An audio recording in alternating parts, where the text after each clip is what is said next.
மருத்துவ அறிவியல்ல Alfred Joseph கிளார்க்கோடைய மிகப்பெரிய சாதனைகள் என்னென்னன்றத பார்க்கலாம். ஆல்ஃபிரட் ஜோசப் கிளார்க் ஒரு பிரிட்டிஷ் பார்மகாலஜிஸ்ட், அதாவது மருந்தியல் நிபுணர். இவர் 1885 ஆகஸ்ட் 19 அன்னைக்கு இங்கிலாந்துடைய சமர்செட்டில் இருக்கிற கிளாஸ்டன்பரியில் பிறந்தாங்க.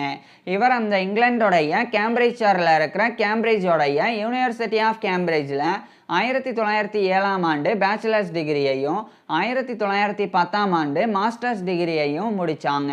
அதுக்கப்புறமா ஆல்ஃபிரட் ஜோசப் கிளார்க் ஃபார்மகாலஜின்ற மருந்தியல்ல ஆராய்ச்சியை தொடங்கினாங்க.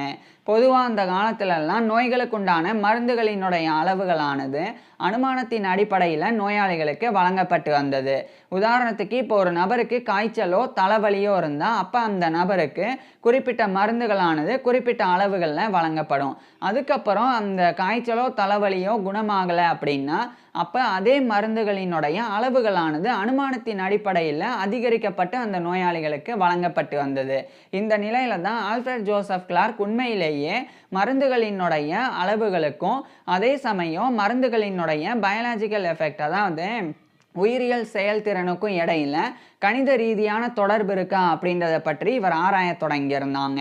அப்போ அந்த ஆராய்ச்சிக்காக இவர் ஒரு தவளையை எடுத்துக்கிட்டு அந்த தவளையினுடைய தலையில் பீத்திங் அப்படின்ற ஒரு இன்ஜெக்ஷனை போட்டு அந்த தவளையினுடைய மூளையை மட்டும் செயலிழக்க வச்சாங்க.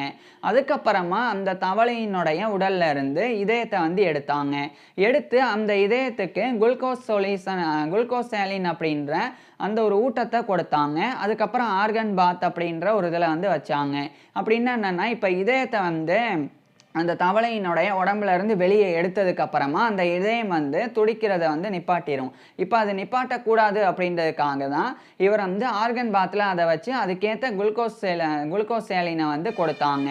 அப்படி கொடுக்கும்போது அந்த அந்த ஒரு இதயத்துக்கு தேவையான ஆக்சிஜனும் கிடைக்கும், ஊட்டச்சத்தும் கிடைக்கும். ஸோ அப்படி அதை பண்ணுறாங்க. அதுக்கப்புறமா அந்த தவளையினுடைய இதயத்தில் இவர் அசிட்டில் கோலின் அப்படின்ற ஒரு ட்ரக், ஒரு மருந்தை செலுத்துகிறாங்க. அசிட்டில் கோலின் அப்படின்றத இவர் இதய துடிப்பினுடைய வேகத்தை குறைக்கிறதுக்காக, ரெகுலேட் பண்ணுறதுக்காக இவர் அந்த காலத்தில் பயன்படுத்தினாங்க. ஸோ அப்படி இவர் அசிட்டில் கோலின் அப்படின்ற அந்த மருந்தினுடைய ஒரு குறிப்பிட்ட அளவு, உதாரணத்துக்கு ஒரு சொட்டை அந்த இதயத்தில் ஊற்றுறாங்க.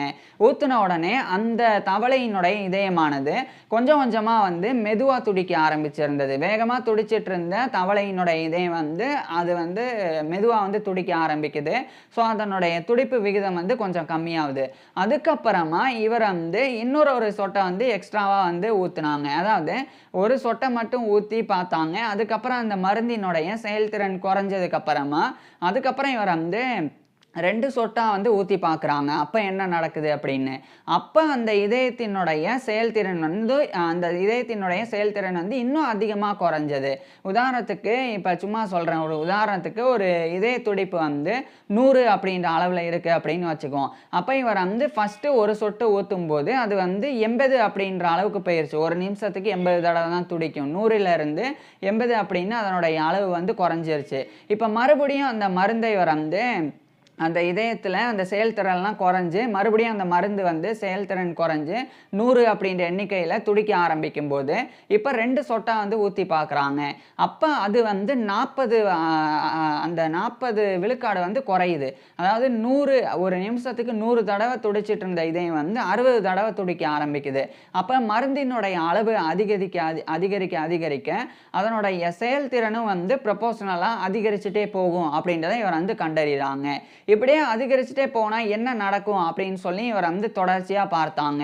அப்போ தான் இவருக்கு ஒரு விஷயம் தெரிய வருது. என்னன்னா, பொதுவாக இதயத்தில் ரிசெப்டார்ஸ், இதய செல்களில் ரிசெப்டார்ஸ் அப்படின்னு ஒன்று இருக்குது. இந்த ரிசெப்டார்ஸோடைய எண்ணிக்கை எவ்வளோ இருக்கோ அந்த எண்ணிக்கைக்கு ஏற்ற அளவுக்கு மருந்துகள் இருந்தால் கரெக்டாக மருந்துகள் செயல்படும். இப்போ அந்த எண்ணிக்கைக்கு ஏற்றவாறு இல்லாமல் அந்த ரிசெப்டார்ஸோடைய எண்ணிக்கையை விட மருந்துகளினுடைய அளவு அதிகரிக்குது அப்படின்னா அப்போ அந்த மருந்தினுடைய செயல்பாடு அதிகரிக்காது அப்படின்றத இவர் கண்டறிகிறாங்க. இப்போ புரிகிறதுக்காக சொல்கிறேன். இப்போ தவளையினுடைய அந்த இதயத்தில் ஒரு 100 ரிசெப்டார்ஸ் இருக்குது அப்படின்னு வச்சுக்குவோம். சும்மா உதாரணத்துக்கு சொல்கிறேன். இப்போ அந்த ரிசெப்டார்ஸ் தான் மருந்துகளை ஊற்றினா அதை வந்து பெறும். இப்போ மருந்துகளை வந்து இவர் வந்து ஊத்துறார் அப்படின்னு வச்சுக்குவோம். ஒரு சொட்டு மருந்தில் வந்து ஒரு 50 அப்படின்ற எண்ணிக்கையில் அந்த ஒரு 50 அப்படின்ற எண்ணிக்கையில் அதனுடைய அளவு இருக்குது அப்படின்னு வச்சுக்குவோம். ஸோ இப்போ அந்த ஒரு சொட்டு மருந்தை வந்து ஊற்றின பிறகு இப்போ இதயத்தில் 100 ரெசெப்டார்ஸ் இருக்குது. அதனால் இப்போ ஒரு சொட்டு மருந்தில் அந்த ரிசெப்டார்ஸை அடைக்கக்கூடிய கீஸ் வந்து ஒரு 50 இருக்குது. அப்போ 50 ரெசெப்டார்ஸுக்கு தேவையான அந்த மருந்து கிடைக்கும். மிச்ச 50 ரெசெப்டார்ஸுக்கு அந்த மருந்து இருக்காது. அதனால என்ன நடக்கும்னா அதனுடைய செயல்திறன் வந்து கொஞ்சம் அதிகரிக்கும். ஓரளவுக்கு மருந்து வந்து செயல்படும். இப்போ 100 ரெசெப்டார்ஸுக்கும் ஏற்ற மருந்துகளை இவர் வந்து கொடுக்குறார் அப்படின்னு வச்சுக்குவோம். அப்போ அந்த 100 ரெசெப்டார்ஸுக்கும் ஏற்றது சும்மா ஒரு 2 சொட்டு அப்படின்னு வச்சுக்குவோம். உதாரணத்துக்கு சொல்கிறேன். இப்படி இவர் கொடுத்தா அப்போ ஒரு சொட்டில் 50 அப்படின்ற எண்ணிக்கை இருக்கிறனால இன்னொரு சொட்டில் இன்னொரு 50 இருக்கும். ஸோ அந்த கீஸ் ஒட்டு மொத்தமாக இப்போ 2 சொட்டாக ஊற்றும் போது 100 கீஸ் இருக்குது அப்படின்னு வச்சுக்குவோம். அந்த 100 கீஸும் அந்த 100 ரெசெப்டார்ஸோட போய் சேருது அப்படின்னு வச்சுக்குவோம். இப்போ இன்னும் நல்லா வந்து அந்த செயல்திறன் வந்து அதிகரிக்கும். அப்படியே டபுள் மடங்கு வந்து அதிகரிச்சு இருக்கும் அதனுடைய செயல்திறன். அதுதான் வந்து நான் அப்போ தான் சொன்னேன். இப்போ 100 தடவை ஒரு நிமிஷத்துக்கு துடிக்குதுன்னா அதை 80 தடவையாக ஒரு சொட்டு ஊற்றினா மாற்ற முடியும். அதுவே இதை வந்து இவர் மருந்தினுடைய அளவை அப்படியே டபுள் மடங்கு ஆக்கும்போது 60 தடவை தான் வந்து இதயம் துடிக்கும். அப்போ 40 விழுக்காடு வந்து குறைஞ்சிருக்கு அதனுடைய செயல்திறன். அதாவது மருந்தினுடைய வீரியம் அதிகரித்து அதை அதுக்கேற்ற மாதிரி செயல்படுது. ஏன்னா இந்த மருந்தினுடைய வீரியமே என்ன, இதய துடிப்பை வந்து ஸ்லோ பண்ணுறது தான். ஸோ அது ரொம்ப நல்லா செயல்படுது அப்படின்னு சொல்லி இவர் கண்டறிகிறாங்க. அப்போ உண்மையிலேயே ஒரு ட்ரக்கோடைய கான்சன்ட்ரேஷனுக்கும் பயாலஜிக்கல் எஃபெக்ட்டுக்கும் இடையில மேத்தமேட்டிக்கல் ரிலேஷன்ஷிப் இருக்குது அப்படின்னு சொல்லி இவர் வந்து கண்டறிகிறாங்க. அதுக்கப்புறமா எந்தெந்த மருந்துகள் எந்தெந்த அளவில் பயன்படுத்தணும் அப்படின்றதையும் இவர் வந்து பார்க்குறாங்க. இப்போ நான் சொன்னேன் 100 ரெசெப்டார் இருக்குது அப்படின்னு சொல்லி. இப்போ 100 ரெசெப்டார்ஸுக்கு 2 சொட்டு போதும். இப்போ 3 சொட்டு. இப்போ அந்த இதய துடிப்பு வந்து இன்னும் ஸ்லோ ஆகலை அப்படின்னே வச்சுக்குவோம் சும்மா உதாரணத்துக்கு. இப்போ அந்த தவளையினுடைய இதய துடிப்பு வந்து அசிட்டல் கோலின் அப்படின்ற மருந்தை வந்து 2 சொட்டு ஊற்றினா கூட அது ஸ்லோ ஆகாமல் அப்படியே வந்து வெறும் ஒரு 100லேருந்து 90 வரைக்கும் தான் வந்து குறைஞ்சிருக்கு. 100 தடவை துடிக்கக்கூடிய இதயம் ஒரு நிமிஷத்துக்கு 90 தடவை அப்படின்னு மாறி இருக்கு அப்படின்னு வச்சுக்குவோம். ஸோ இந்த அளவில் தான் வந்து குறையுது. என்னதான் வந்து 100 ரெசெப்டார்ஸுக்கு தேவையான மருந்துகளை கொடுத்தாலும் அவ்வளோதான் குறைஞ்சிருக்கு. இப்போ 60க்கு வந்து 60 அளவுக்கு குறைக்கணும் அப்படின்னு இவர் நினச்சி அசிட்டல் கோலினை அதிகமாக ஊற்றினா என்ன நடக்குது அப்படின்னு பார்த்தாங்க. எவ்வளோ அதிகமாக ஊற்றினாலும் அந்த ரெசெப்டார்ஸ் 100 தான் இருக்குது அப்படின்றனால அந்த 100 ரெசெப்டார்ஸ் அவ்வளோதான் செயல்பட்டது. அப்போ அதிகமாக ஊற்றப்பட்ட மருந்து வந்து வீணாக போனது. இப்போ இதை வச்சு இவருக்கு ஒரு விஷயம் புரிய வருது. அப்போ இப்போ ஒரு நபருக்கு காய்ச்சலோ தலைவலியோ இருக்குது அப்படின்னா அப்போ அந்த நபருக்கு வந்து ஃபஸ்ட்டு மருந்தை கொடுக்கணும்.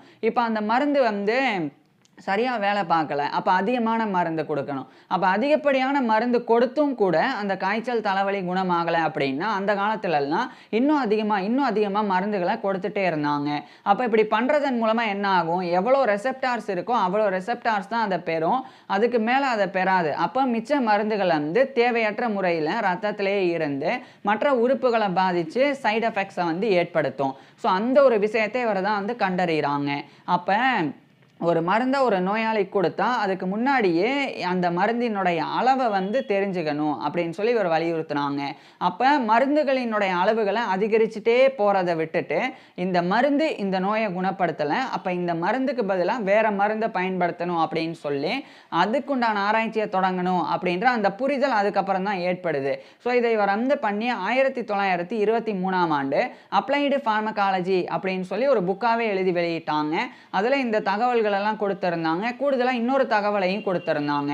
என்னன்னா ஒரு மருந்து வந்து இப்போ ஒரு செடியில் இருக்குது. அந்த செடியில் இருக்கக்கூடிய இலை அதை எடுத்து சாப்பிட்டா காய்ச்சல் குணமாகுது அப்படின்னா எந்த அளவுக்கு அதில் வந்து அந்த காய்ச்சலை குணப்படுத்தக்கூடிய திறன் இருக்குது, அந்த செடியினுடைய இலையில் இருக்கக்கூடிய எந்த ஒரு சப்ஸ்டன்ஸ் வந்து காய்ச்சலை குறைக்குது.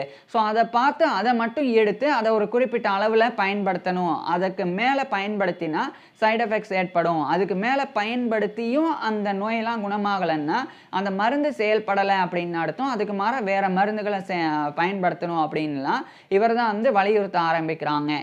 ஸோ ட்ரெடிஷ்னலாக பயன்படுத்தப்பட்டு இப்போ உதாரணத்துக்கு ஒரு இலை இருக்குது அப்படின்னு வச்சுக்குவோம். இப்போ அந்த இலையில் இரும்பு சத்து இருக்கு அப்படின்னு வச்சுக்குவோம். இப்போ ஒரு நபருக்கு வந்து இரும்பு சத்து குறைபாடு ஏற்பட்டிருக்கு. இப்ப அந்த இலைய சாப்பிட்டாலே இரும்பு சத்து வந்து அதிகரிக்குது. அதன் மூலமா இரும்பு சத்து குறைபாடு வந்து நீங்குது. இப்ப அந்த இலைய எந்த அளவுக்கு சாப்பிடணும்? இப்ப அந்த இலையில நெறைய விஷயங்கள் இருக்கும். அயர்ன் மட்டும் இல்லாம மெக்னீசியம் மாதிரியான மற்ற நியூட்ரியன்ட்ஸும் இருக்கு அப்படின்னு வச்சுக்குவோம். இப்ப ஒரு சிலருக்கு அந்த இலைய சாப்பிட்டா நல்லாருக்கும். இன்னொரு சிலருக்கு இலைய சாப்பிட்டா சைட் எஃபெக்ட்ஸ் வரும். எதனால சைட் எஃபெக்ட்ஸ் வரும்னா, இப்ப அயர்ன் வந்து தேவையான அளவுக்கு அதில இருக்கு. ஒரு நபருக்கு அயர்ன் டெஃபிஷியன்சி இருக்கு. அப்ப அந்த இரும்பு சத்து குறைபாடுக்காக அந்த இலைய வந்து சாப்பிடுறாங்க. ஆனா அந்த நபருக்கு வந்து விட்டமின் குறைபாடு இல்ல. விட்டமின் அளவெல்லாம் நல்லா தான் இருக்கு அப்படின்னு வச்சுக்குவோம். ஆனா அந்த இலையில விட்டமினுடைய அளவும் வந்து இருக்கு. ஸோ இரும்பு சத்து மட்டும் இல்லாம விட்டமின்ஸும் இருக்கு. இப்ப என்ன நடக்கும்னா, அயர்ன் வந்து தேவைப்படுறனால அதில இருக்கக்கூடிய இரும்பு சத்து அவருடைய உடலுக்கு நல்லத கொடுக்கும். ஆனா அதிகப்படியான விட்டமின இப்ப அவர் வந்து சாப்பிட்ட மாரி ஆயிரும். ஏன்னா இலையில விட்டமின் இருக்கிறனால. அப்ப என்ன நடக்கும்? விட்டமின் ஏற்கனவே அவருடைய உடம்புல போதுமான அளவு இருக்கு. இப்ப விட்டமினுடைய அளவு அதிகரிக்கும்போது வயிற்றுப்போக்கு மாதிரியான மற்ற பிரச்சனைகள் வந்து ஏற்பட்டுரும். அப்ப அதுக்கு அதுல இருக்கக்கூடிய இப்ப இரும்பு சத்து தான் தேவை அப்படின்னா, அப்ப அந்த இலையில இருந்து இரும்ப மட்டும் எடுத்து அத வந்து டேப்லெட்டா மாத்தி சப்ளிமெண்டா குடுக்கலாம் அப்படின்னு சொல்லி, அந்த ஒரு புரிதல் எல்லாம் அதுக்கப்புறம் ஏற்படுது. அதுக்கப்புறம் தான் எவ்வளோ எடுத்துக்கணும்? எந்த அளவு குறைபாடு இருந்தா எவ்வளோ எடுத்துக்கணும்? அப்படின்ற புரிதலும் ஏற்படுது. அது மாதிரி தான் காய்ச்சல், தலைவலி போன்ற அந்த நோய்களுக்கு வழங்கப்படக்கூடிய மருந்துகளும் வந்து இலையிலிருந்து இந்த மாரி வந்து ஒரு குறிப்பிட்ட அளவுல பிரிச்சு எடுக்கணும் அப்படின்ற புரிதல் எல்லாம் ஏற்படுது. ஸோ அதுக்கு ஆல்ஃபிரட் ஜோசப் கிளார்க் வந்து முக்கிய காரணமா இருந்தாங்க. இந்த காலத்துலலாம் இவர் வந்து இங்கிலாந்துடைய லண்டன்ல இருக்கிற யுனிவர்சிட்டி காலேஜ் லண்டன்ல ஒரு புரொஃபசர் ஆஃப் பார்மகாலஜி அதாவது மருந்தியல் பேராசிரியரா பணியாற்றி வந்தாங்க. அதுக்கப்புறம் 1926ல இவர் வந்து ஸ்காட்லாந்துடைய எடன்பிராக்கு போய் அங்க இருக்கிற யுனிவர்சிட்டி ஆஃப் எடன்பிரால ஒரு புரொஃபசர் ஆஃப் மெட்டீரியா மெடிக்காவா பணியாற்றத் தொடங்கினாங்க. மெட்டீரியா மெடிக்கா அப்படின்னா மருந்துகளினுடைய பண்புகள் பற்றி படிக்கக்கூடிய படிப்பு. ஸோ அதை கற்பிக்கக்கூடிய பேராசிரியரா இவர் வந்து பணியாற்றத் தொடங்கினாங்க. அப்ப ஆல்ஃபிரட் ஜோசப் கிளார்க் வந்து இன்னொரு விஷயத்தையும் வந்து பண்றாங்க. என்னன்னா, இப்ப வந்து இதயங்கள வந்து ஒப்பிட்டு பார்க்க ஆரம்பிக்கிறாங்க. இப்ப ஒரு தவளையினுடைய இதயத்துக்கு ஒரு குறிப்பிட்ட அளவுல மருந்து குடுத்தா, எந்த அளவுக்கு செயல்படுது. அதே மாதிரி மனிதர்களுக்கு எந்த அளவு குடுக்கணும் அப்படின்றதையும் இவர் வந்து கம்பேர் பண்ணி ஒப்பிட்டு பார்த்து ஆராய்ச்சி பண்ண ஆரம்பிக்கிறாங்க. அப்போ ஒரு முக்கியமான விஷயம் இவர் வந்து கண்டறியறாங்க. என்னன்னா, அதுநாள் வரைக்கும் இதயமானது சாதாரணமான தசை. அது பம்ப் மாரி செயல்படுது அப்படின்னு கருதப்பட்டு வந்தது. அப்பதான் இவர் ஒரு விளக்கத்தை கொடுக்குறாங்க. இதயத்தினுடைய மேலேயே வந்து நேச்சுரல் பேஸ் மேக்கர் ஒன்று இருக்கு. அது வந்து எலக்ட்ரிக் சிக்னலை வந்து இதயத்துக்கு கொடுக்குது. அப்போ அந்த இதயம் வந்து அந்த சிக்னலை பெற்று சுருங்குது. சுருங்கி அந்த சிக்னல் வந்து போனதுக்கப்புறம் மறுபடியும் அது வந்து ரிலாக்ஸ் ஆகுது, விரியுது. ஸோ அப்படி சுருங்கி விரியும் போது ரத்தம் வந்து உடல் முழுக்க வந்து சர்க்குலேட் ஆகுது. இப்போ அந்த பேஸ் மேக்கருக்கு எப்படி வந்து எலக்ட்ரிக் அந்த கரண்ட் வந்து கிடைக்குது அப்படின்னா, உடம்புல பொதுவாக நம்மளுடைய ரத்தத்தில் சோடியம், கால்சியம், பொட்டாசியம்லாம் இருக்கும். இப்போ சோடியம் ஃபஸ்ட்டு அந்த அந்த பேஸ் மேக்கர் நேச்சுரல் பேஸ் மேக்கருக்குள்ளே நுழையும். அப்படி நுழைஞ்சதுக்கப்புறம் கால்சியம் நுழையும். அப்போ தான் அதன் மூலமாக ஏன்னா இதுக்கெல்லாம் பாசிட்டிவ் சார்ஜஸ் இருக்குது. எலக்ட்ரிக் சார்ஜஸ் வந்து சோடியம், கால்சியம், பொட்டாசியத்துக்கெல்லாம் இருக்குது. ஸோ அது வந்து உள்ளே போய் அந்த பேஸ் மேக்கருக்குள்ளே போன உடனே எலக்ட்ரிக் சிக்னல் உருவாகி இருதயம் வந்து சுருங்கும் போது உள்ளே இருக்கக்கூடிய பொட்டாசியம் வந்து டக்குன்னு வெளியேறும். அதுக்கப்புறம் மறுபடியும் இதயம் விரியும் போது பொட்டாசியம் உள்ளே வரும். சோடியமும் கால்சியமும் வெளியேறி மறுபடியும் சோடியமும் கால்சியமும் பேஸ் மேக்கருக்குள்ளே வரும்போது எலக்ட்ரிக் சிக்னலை வந்து மறுபடியும் பேஸ் மேக்கர் கொடுக்கும். இதை வந்து கண்டறிகிறாங்க. இதை வந்து ஃபிசிக்கல் கெமிஸ்ட்ரி இதுதான் அப்படின்றது. ஸோ இந்த ஒரு கொள்கைகளை அடிப்படையாக வச்சு எந்த மருந்தை எந்த அளவுக்கு பயன்படுத்தணும். இப்போ ஒரு நபருக்கு சோடியம் குறைபாடு இருந்தால் அப்போ அந்த நபரனுடைய அந்த இதய துடிப்பு எல்லாம் வந்து பயங்கரமாக வந்து ரெகுலேட்டாக இல்லாமல் ஒரு மாதிரி வந்து இருக்கும். அப்போ அதை ரெகுலேட் பண்ணுறதுக்கு சோடியமாக வந்து மருந்தாக கொடுக்கணும். அதுவும் ஒரு குறிப்பிட்ட அளவுக்கு கொடுக்கணும். ஸோ அந்த விஷயமெல்லாம் அதுக்கப்புறம் வந்து புரிய ஆரம்பிக்குது. ஸோ அதை புரிய ஆரம்பிக்கிறதுக்கும் ஆல்ஃபிரட் ஜோசப் கிளார்க் தான் காரணம். ஏன்னா அவர் வந்து 1927ஆம் ஆண்டு comparative physiology of the heart அப்படின்ற டைட்டிலில் ஒரு புக்கை வெளியிட்டாங்க. அதில் தான் வந்து ஒரு தவளையினுடைய இதயத்துக்கு எவ்வளோ மருந்தை கொடுத்தா ஒரு குறிப்பிட்ட அளவுக்கு அதனோட இதய துடிப்பை ரெகுலேட் பண்ண முடியும். அதுவே ஒரு மனிதனோட இதயத்துக்கு எந்த அளவுக்கு மருந்து கொடுத்தா அதை ரெகுலேட் பண்ண முடியும். ஸோ அந்த ஒப்பீட்டு விஷயங்களையும் விளக்கி இருந்தாங்க. அதுக்கப்புறமா அந்த மருந்துகள் எப்படி செயல்படுது நம்மளுடைய உடம்புக்குள்ள. இதயமானது சும்மா சாதாரணமா ஒரு பம்ப் போன்றது கிடையாது. அது பிசிக்கல் கெமிஸ்ட்ரி அதனுடைய பிரின்சிபலை அடிப்படையா வச்சு இயங்குது அப்படின்றதையும் இவர் வந்து இதுல விளக்கியிருந்தாங்க. அதுக்கப்புறமா ஆல்ஃபிரட் ஜோசப் கிளார்க் வந்து ரொம்ப ரொம்ப முக்கியமான the mode of action of drugs on cells அப்படின்ற ஒரு புக்கு 1933ஆம் ஆண்டு வெளியிட்டாங்க. இது ரொம்ப ரொம்ப முக்கியமானது. ஏன்னா இதுல இவர் வந்து துல்லியமா அளவுகளை கொடுத்தாங்க. ஒவ்வொரு மருந்துகளையும் எந்த அளவுக்கு பயன்படுத்தினா நோய் வந்து குணமாகும், எந்த அளவுக்கு மேல பயன்படுத்தக்கூடாது, எந்த அளவுக்கு கீழேயும் பயன்படுத்தக்கூடாது. அதாவது அளவுக்கு அதிகமாகவும் பயன்படுத்தக்கூடாது, அளவுக்கு குறைவாகவும் பயன்படுத்தக்கூடாது. அதுக்கு மாறா ஒரு நோய் இருக்குன்னா அந்த நோயினுடைய தன்மையை புரிஞ்சுக்கிட்டு அதுக்கேற்ற அளவில் கொடுக்கணும் அப்படின்ற அந்த ஒரு விஷயத்தை ஆல்ஃபிரட் ஜோசப் கிளார்க் வந்து கொண்டு வந்து இதில் வந்து கொடுத்துருந்தாங்க. இதில் ஒரு தியரியை கொடுத்துருந்தாங்க. அதுதான் வந்து ரெசெப்டார் ஆக்குபென்சி தியரி அப்படின்றது. இது ஒன்றும் கிடையாது, நான் ஏற்கனவே சொன்ன விஷயம்தான். இப்போ ஒரு உறுப்புக்குள்ள 100 ரெசெப்டார்ஸ் தான் இருக்குது அப்படின்னா அந்த 100 ரெசெப்டார்ஸுக்கு ஏற்ற மருந்து மட்டும்தான் கொடுக்கணும். அதுக்கு மேலே 200 ரெசெப்டார்ஸுக்கு ஏற்ற மருந்து கொடுத்தாலும் அந்த 100 ரெசெப்டார்ஸ் அந்த செயலை மட்டும்தான் செய்யுமே ஒழிய அதிகமான செயலை செய்யாது. அதனால என்ன நடக்கும் அப்படின்னா அந்த மிச்சம் இருக்கக்கூடிய மருந்துகள் வந்து உடல்ல பாதிப்புகளை ஏற்படுத்தி பக்க விளைவுகளை ஏற்படுத்தும். அதுதான் வந்து இந்த ஒரு ரெசெப்டார் ஆக்குபென்சி தியரி அப்படின்றது.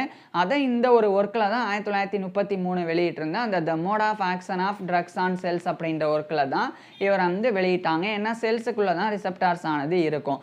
இப்போ ஆல்ஃபிரட் ஜோசப் கிளார்க் வந்து இதை சொன்னதுக்கப்புறம் உலகம் முழுக்க இதை வந்து பயன்படுத்தணும் அப்படின்னு சொல்லி வலியுறுத்தி 1937ஆம் ஆண்டு ஜென்ரல் ஃபார்மகாலஜி அப்படின்னு சொல்லி ஒரு புக்கை வெளியிட்டாங்க.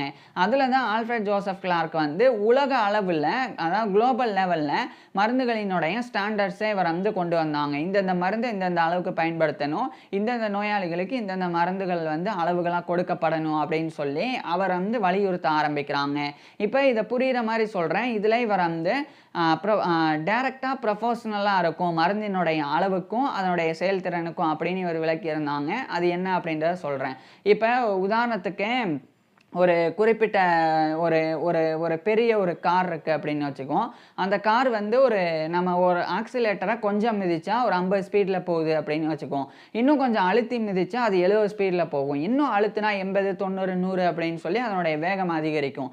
எப்படி நம்ம அதை மிதிக்க மிதிக்க எந்த அளவுக்கு அதிகரிக்குதோ நம்மளுடைய அழுத்தம், அந்த அளவுக்கு அந்த ஆக்சிலேட்டர் மூலமாக அதனுடைய வேகம் அதிகரிக்குதோ அதே மாதிரி தான் ரெசெப்டார்ஸ் எந்த அளவுக்கு இருக்கோ அதுக்கேற்ற மருந்துகளை கொடுக்க கொடுக்க ரெசெப்டார்ஸ் ஆனது அதுக்கேற்ற மாதிரி செயல்படும். 50 ரெசெப்டார்ஸுக்கு மட்டும் மருந்து கிடைச்சா அந்த செயல்திறன் கம்மியாக இருக்கும். 100 ரெசெப்டார்ஸுக்கு ஏற்ற மருந்து கிடைச்சா அதுக்கேற்ற செயல்திறன் இன்னும் அதிகமாக இருக்கும்.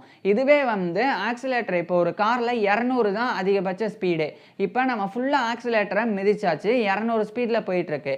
இப்போ இன்னும் அதிகமாக அந்த காரை வந்து நம்ம என்ன தான் அழுத்தினாலும் அந்த 200 ஸ்பீடுக்கு மேலே போகவே போகாது. அதுக்கு மாறாக இன்ஜின் சூடாகி ஆக்சிலேட்டர் வந்து வீக் ஆகி பல பாதிப்புகள் வந்து காருக்கு ஏற்பட்டுரும். அதே மாதிரி தான் 100 ரெசெப்டார்ஸ் இருக்குது அப்படின்னா அதுக்கேற்ற மருந்து தான் கொடுக்கணும். அதை விட அளவுக்கு அதிகமாக மருந்தை கொடுத்தாலும் செயல்திறன் அதே அளவுக்கு தான் இருக்கும். அதே சமயம் பக்க விளைவுகள் ஜாஸ்தி இருக்கும். இதை தான் இவர் வந்து விளக்கியிருந்தாங்க. இது மிகப்பெரிய ஒரு விஷயம். அதுக்கப்புறம் இவர் இன்னொரு முக்கியமான விஷயத்தை கவனிக்க ஆரம்பிக்கிறாங்க. என்னன்னா அந்த காலத்துலலாம் நிறைய பிளசிபோ எஃபெக்டில் வந்து மருந்துகளை நிறைய பேர் வந்து மோசடி செஞ்சு வித்துட்டு இருந்தாங்க. அப்படின்னா என்னன்றதை சொல்கிறேன். பிளசிபோ எஃபெக்ட் அப்படின்னா இப்போ ஒரு மருந்துக்கு எந்த செயல்திறனும் இருக்காது. அந்த மருந்தை வந்து சாப்பிட்டாலும் சரி சாப்பிடலன்னாலும் சரி ஒன்றுமே ஆகாது.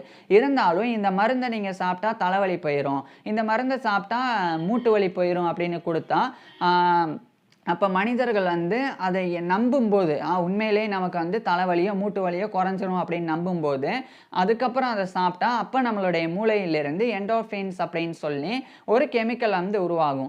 அது நமக்கு தற்காலிகமாக வலியை குறைச்சிரும். ஸோ அப்போ வந்து நமக்கு வந்து வலி குறைஞ்சிருச்சு அப்படின்னு சொல்லி நாமளே வந்து ஏமாற்றிக்குவோம். வலி குறைஞ்சிருக்கும் தற்காலிகமாக, ஆனால் அதன் மூலமாக எந்த விதமான நன்மையும் நடந்திருக்காது. அந்த மூட்டு வலியோ தலைவலியோ நிற்கிறதுக்கு உண்டான நன்மை வந்து நடந்திருக்காது.